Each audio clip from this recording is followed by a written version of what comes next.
ప్రియా, ఈరోజు నీ నాట్యం, నీ సంగీతం, నీ అందము అద్భుతం, మహాద్భుతం. చెప్పమంటావా? చెప్పండి.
అవును, ఈ పూట పూర్తిగా ముస్తాబైన ఏమిటో కథ? ఏమున్నదండి, కొత్త వేరమాడ తగిలితే తెలిసినదా? అబ్బా, అప్పుడే వచ్చినదా కోపం? ఎంత ముక్కు పట్టని ముఖ్యమని. అవునవును, ఎవరి మాటలు వాడికి ఇంపుగానే ఉండును. ఇప్పుడు ఎవరు తప్పక పైకించారు వాడు నాశనమైపో. ఏదో హాస్యమున కన్న మాటలకు అంతలకు ఎందుకో హాస్యములకు అర్థండి. బొడలు కూడా హాస్యం ఏమిటండి? పొరపాటు. కానీ ఆ సుబ్బారావు ఎందుకు వచ్చాడు? అమ్మా, ఇతనికి ఏదో అనుమానం వచ్చినట్టుంది. అయినను ఏమండి, ఆ సంగతి మీకెవరు చెప్పారు? నేను చూసిన వీధి గుమ్మం వచ్చినచో మీ అమ్మ కంటపడవలసి వస్తుందని పెళ్లి గుమ్మం కడుపు వచ్చేసరికి అతను ఏం చేశాడు తెలుసా? సదానంగా తలుపు తెరుచుకొని బడాలు బయటకు వచ్చినాడు. ఆహా పాటు నన్ను చూసి అతని చూసి నేను తెల్లపోయినా. అంతటితో అతనికి అనుమానం కలుగుకున్నట్టు కోడి గుమ్మ ఆడుతూ కొంత దూరం గంట కూడా వెళ్ళవలసి వచ్చినది. అతని దాకా కూర్చుని వేడేమున్నా పైనను సుబ్బారావు గారు సాధారణ కోసం ఏం చెప్పడు. ఇతడు ఏం చెప్పొచ్చు ఎప్పుడు చెప్పదు చిక్కాడు. ఇదిగో ఇది వెళ్ళాను దిరిసేటం వెళ్ళేసే గట్టం ఈ త్రోవతో కూర్చుంటాడు. ఏమండి ఎందుకు సుబ్బారావు గారు వచ్చారని మీరే అడగకపోతే ఆయన మేడం కావాల్సి వచ్చినాను చెప్పిన. అబ్బా మరి చెప్పాను కదా మీ సందేహం ఏమిటో? నా సందేహం చెప్పిన తమరు కోపగించుకున్నారు. కోపం నిలకండి నా ఇంతేమైనా దోషం ఉన్నది కదా. అది మాట ఇదిగో ఇప్పుడు చెప్పదు. మేడము కొరకు వచ్చిన వాడు విచ్చల విడిగా వీధి మమ్మల్ని అదరచు బెదరచు పెరగదారిన అదిగో అదిగో అప్పుడే వచ్చిన అట్లయిన మరి నా సంగతి కూడా అతన్ని అడగపోతురా అని అడిగేవాడిని.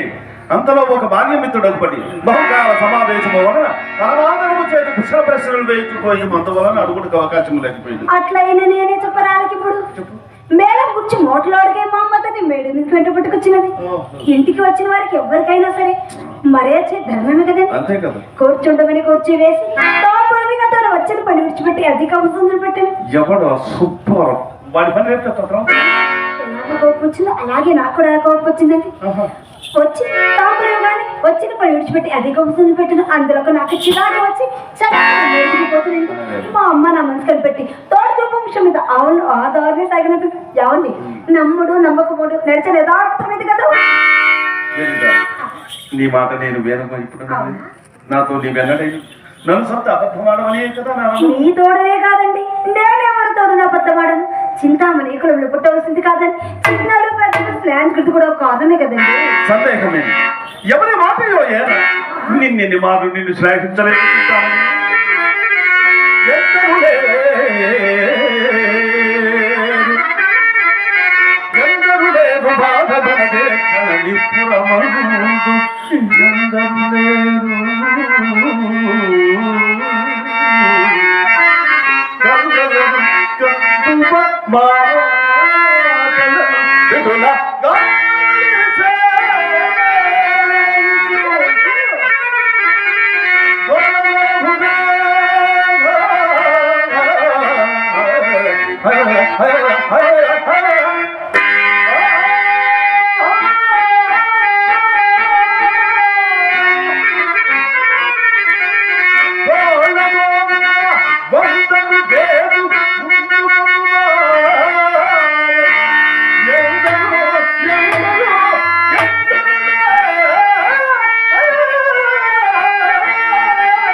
ఏమన్నది దైవము తరచుగా తలుపులు నాలుగులు త్రాటిపట్టలతో చేతులు చేప బ్రాకులతో హృదయ ముక్కు ముక్కలతో చేసి నా పైన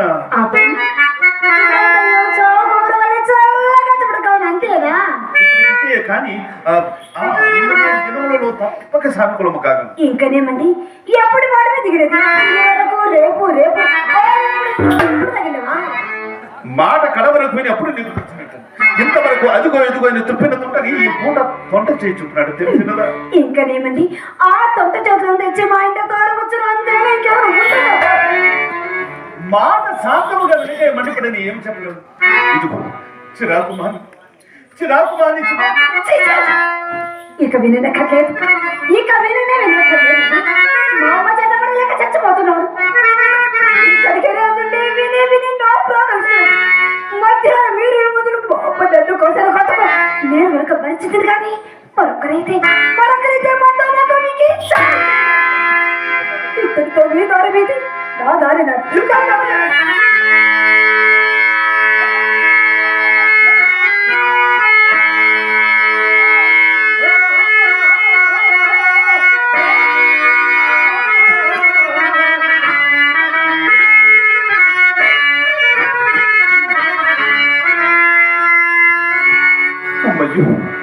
ఎట్లయినా నీవు లేనిదే నేను బ్రతకగలను చెప్తాను. నీవు లేనిదే నేను జీవించగలను. నీవు లేనిదే నేను ఒక్క క్షణమైనా బ్రతకగలను. విడచితి బంధువర్గములా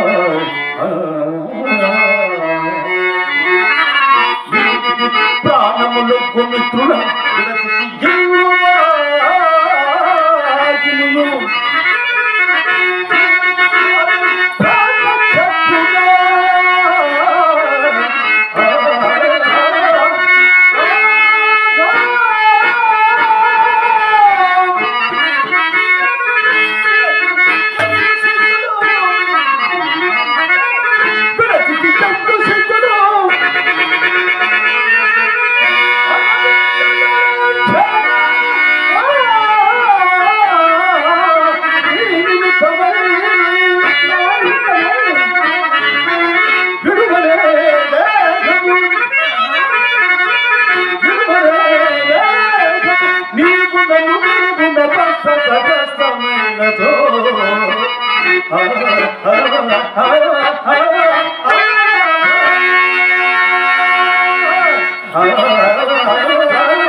మరి ఈ నెలలో ఎర్ర ఏగైనా నాకు ఇచ్చారా?